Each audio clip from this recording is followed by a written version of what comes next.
अपनी बात चूँकि ख़त्म करूँगा। कुरान अभी बच्चे के सर पे दस्तार बांधी गई। ये दुनिया की वो वाहिद किताब है, एक अकेली किताब है जिसके पढ़ने पर सवाब है। बाकी किसी किताब को पढ़ने पर सवाब नहीं है। मैंने अभी आपके सामने कुरान की भी आयत पढ़ी मैंने, इन्नल्लाह इंदहु इल्मुस्सा 21वें पारे में, इन्नल्लाह इंदहु इल्मुस्सा व युनज़्ज़िलुल गैस व यअलमु मा फिल अरहाम मा तदरी नफ्सुम माज़ा तक्सिबु गदा मा तदरी नफ्सुम बिअय्यि अर्ज़िन तमूत। ये कुरान करीम की आयत है। मैं पढ़ूंगा तो मुझे एक एक हर्फ पर रब नेकी देगा, एक एक हर्फ पर। अल्हम्दुलिल्लाहि रब्बिल आलमीन, हमको नेकियां मिल गई, हर हर हर्फ पर नेकियां मिली। अलिफ लाम मीम ज़ालिकल किताबु ला रैब फीह हुदल लिल मुत्तक़ीन अल्लज़ीना युमिनूना बिल गैबि व युक़ीमूनस-सलाता व मिम्मा रज़क़नाहुम युनफ़िक़ून। हमको नेकी मिल गई। यहीं पर हम अगर पढ़ते हैं श्रीमद् भगवद गीता, न संदृशी स्थिति रूपमस्या न चक्षुषा पश्यते कश्चनैनम अविक्तम विक्ति मापन्यम मन्यन्ति माम अबुद्धमः परम्भाव मजानन्तो ममावियमानुत्तमम्। ओम सहनाववतु सहनो भुनक्तु सहवीर्यं कर्मामहे ब्रह्मानंतमनादि विश्वकुर्दजम तेजस्विनादवधीदवस्तुमा विद्दिशावहे। ब्रह्मानंतमनादि विश्वकुर्दजम सत्यम परम शाश्वतम विद्या यस्य सनातनी। हमको पुण्य नहीं मिलेगा।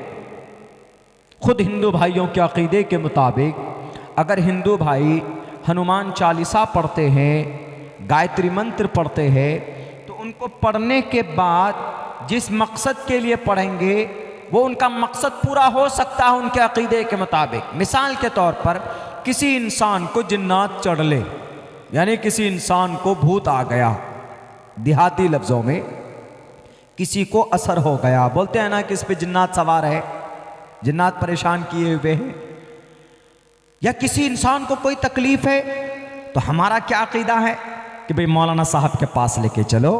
जो आमिल साहब हैं, मौलाना साहब के पास जाएंगे, सर पे हाथ रखेंगे, मौलाना साहब सूरह फातिहा पढ़ेंगे, मुआवज़तैन पढ़ेंगे, आयतुल कुर्सी वगैरह जो भी है पढ़ करके उसको फूंक मारेंगे, फूंक, जिन्नात भाग जाए। लेकिन दो फायदा हुआ यहाँ।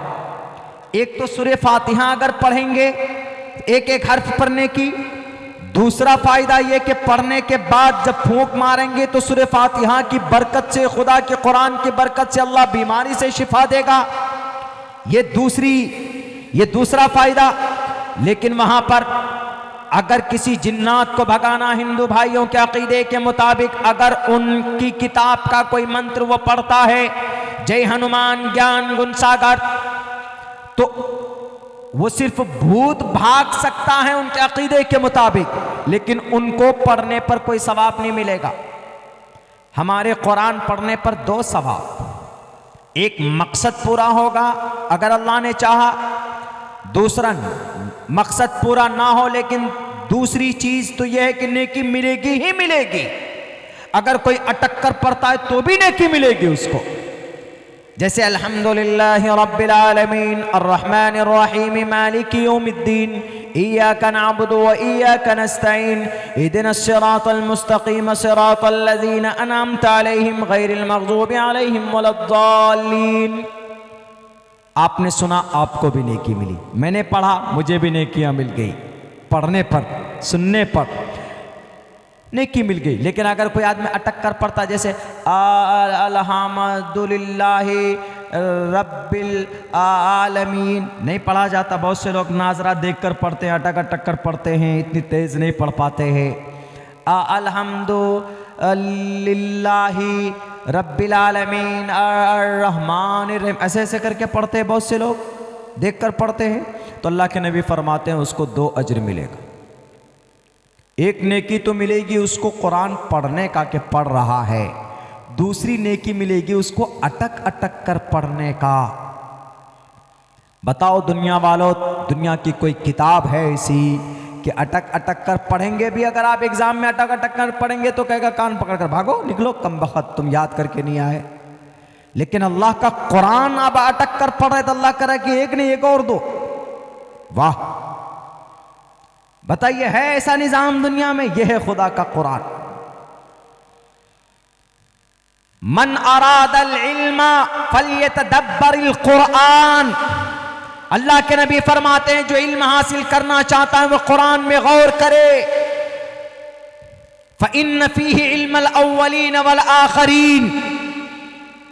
दुनिया के पैदा होने से लेकर दुनिया के खत्म होने तक, दुनिया के खत्म होने के बाद दोबारा जिंदा होने तक पूरे दोनों जहान का उलूम और फनून अल्लाह ने कुरान में बयान किया। यह है कुरान पढ़ने की बरकत, यह है कुरान पढ़ने की बरकत। हजरत दाऊद अलैहिस्सलाम जब कुरान पढ़ते थे जानवर भी गौर से सुनते, परिंदे रुक जाते। हजरत दाऊद अलैहिस्सलाम की कुरान की आवाज सुनकर कल क़यामत में भी हश्र के मैदान में दाऊद अलैहिस्सलाम को कहा जाएगा। अल्लाह के नबी जब कुरान करीम की तिलावत करते नमाज में तो जिन्नात आकर जंगलों से आपके घर के करीब, मस्जिद के करीब ऐसे हाथ बांध कर सुनते कि क्या कलाम है, ये कुरान क्या है। लेकिन शर्त है कि उस जाविये से, उस खूबसूरती के साथ पढ़ा जाए तो कुरान करीम सुनते हुए भी मन लगता। आप 10 बार कुरान पढ़िए, आपका मन कभी नहीं भरेगा कि नहीं मैंने पढ़ लिया है, मेरा मन नहीं कर रहा। एक फिल्म है, हमारे नौजवान देखेंगे 2 मरतबा 3 मरतबा कहेंगे अरे बहुत बार बार देख लिया इस फिल्म को, मजा नहीं आ रहा है। अभी पठान रिलीज होगा, सारे नौजवान जाएंगे। रिकॉर्ड तोड़ दिया इस फिल्म ने जनाब, बुकिंग हो रही है, लोगों ने सर आसमान सर पर उठा लिया है। पता नहीं क्या हो गया, कौन सी ऐसी चीज आ गई। नौजवान 3-3, 4-4 बार देखेंगे इसको। कुछ भी करो, कई सौ करोड़ रुपए जमा बनाने में लगे, लेकिन 2 से 3 मरतबा देखा जाएगा, लोग उठाकर फेंक देंगे। ये सिर्फ खुदा का कुरान है, खुदा का कलाम है। सैकड़ों मरतबा आदमी पढ़ ले, हर मरतबा नया लगता है और हर मरतबा पढ़ने का मन करता है, और खूबसूरती के साथ जब पढ़ा जाए तो सुनने को भी मन करता है। हजरत हमारे फारूक रजी अल्लाह ताला अन्हु को जब नबुव्वत की खबर मिली तो आप अलैहिस्सलातु वस्सलाम के मानने वालों को मारते थे। एक उनके घर में बांधी रहती थी कनीजा। आपने इतना मारा उमर फारूक जब ईमान नहीं लाए थे। बड़े ताकतवर पहलवान थे, जरी थे, बहादुर थे। एक रोज अपने घर के, अपने खानदान के कनीज को ईमान लाने के जुर्म में इतना मारा, थक गए।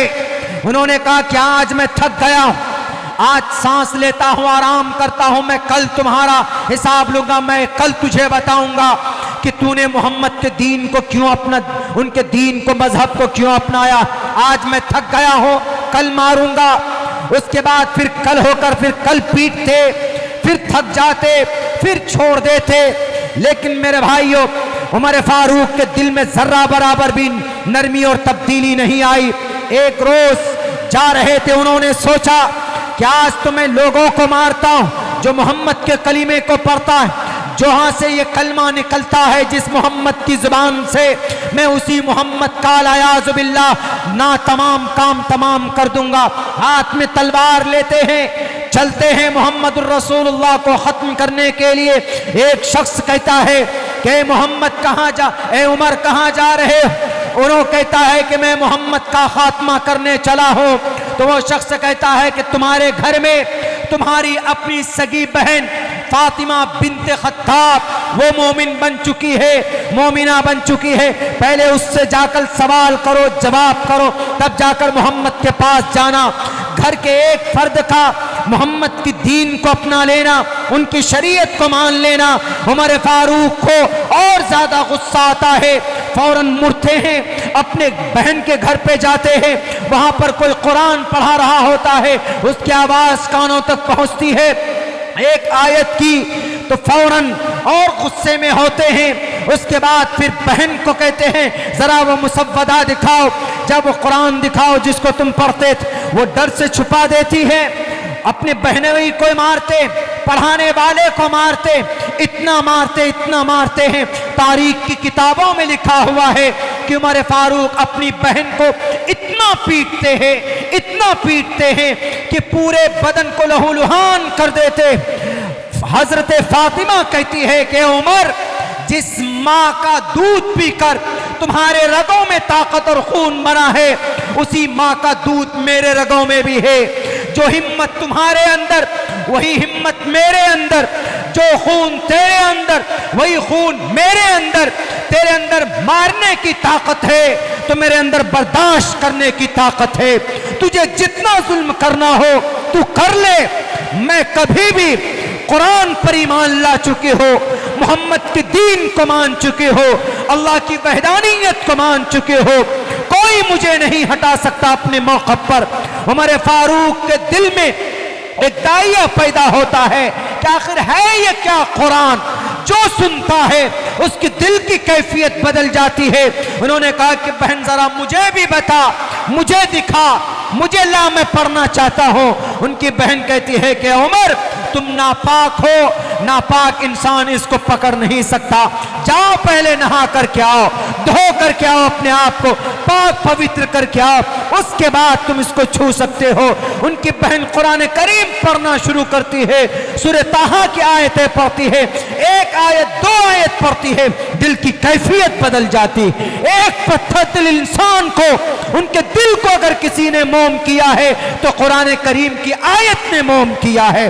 दुनिया वालों इल्जाम लगाते हो कि कलिमे की तलवारों के धार पर इस्लाम का प्रचार हुआ है। उमर फारूक से ज्यादा ताकतवर कौन हो सकता है? लेकिन उनको अगर इस्लाम की कलिमे की दावत किसी ने दी है तो कुरान करीम की आवाज ने दी है, कुरान करीम की तिलावत ने दी है। ये कुरान है ही इतनी अच्छी चीज कि जो कोई पढ़ता है इसका गुलाम बन जाता है। क्यों? कुरान अल्लाह का कलाम है, कुरान रब का फरमान है।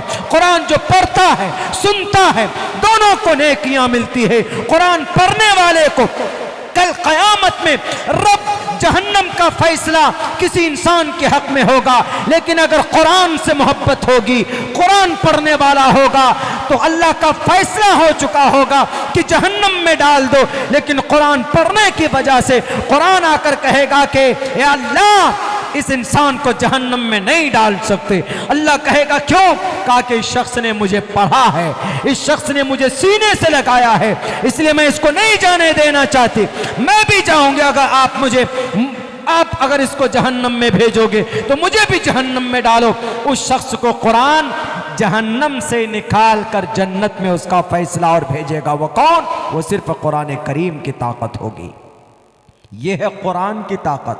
उमर फारूक भी पत्थर दिल जैसे इंसान सुनते हैं तो उनकी दिल की कैफियत बदल जाती। इसलिए कुरान पढ़ना चाहिए, अपने बच्चों को पढ़ाना चाहिए। हमारे नौजवानों को तो बेशरम रंग गाना तो याद हो गया। उतारो अशरफी शर्फी क्या है वो का चोला, ये सब याद है। उनको कहिए कि बेटे ज़रा सुनाओ तो। सूरह कौसर, सूरह इखलास नहीं जानते? कुल हु अल्लाहु अहद अल्लाहु समद लम यलिद वलम यूलद वलम यकुल लहू कुफुवन अहद। सूरह इखलास छोटी सी सूरत, पढ़ेंगे सुनेंगे नहीं क्या मिले। एक वाक़या मशहूर है ना, एक शख्स नहीं पढ़ना जानता था, कुरान जानता ही नहीं था, नमाज भी नहीं पढ़ता था, वो कुछ नहीं करता था, कुछ करता ही नहीं था नेकी का काम, बस मजदूर आदमी था। एक मर्तबा ऐसा हुआ, बस इस वाक़े को करके मैं अपनी जगह लेता हूं। जब उसकी मौत हो गई, उसको लोग दफना करा गए। छोटा मोटा आदमी था, बहुत भीड़ भी नहीं हुई जनाजे की नमाज में। उसकी एक बेटी बच्ची बेचारे की, बीवी पहले जा चुकी थी, उसको दफन करके आ गए। सुबह जब लोग जाने लगे, उधर करीब से गुजरने लगे तो देखा कि अरे बहुत खुशबू आ रहे उसके कब्र से, फूल गुलाब के या कुछ और फ्लावर्स उग गए उनकी कब्र पर। लोगों को ताज्जुब हुआ कि ये कल्लू मियाँ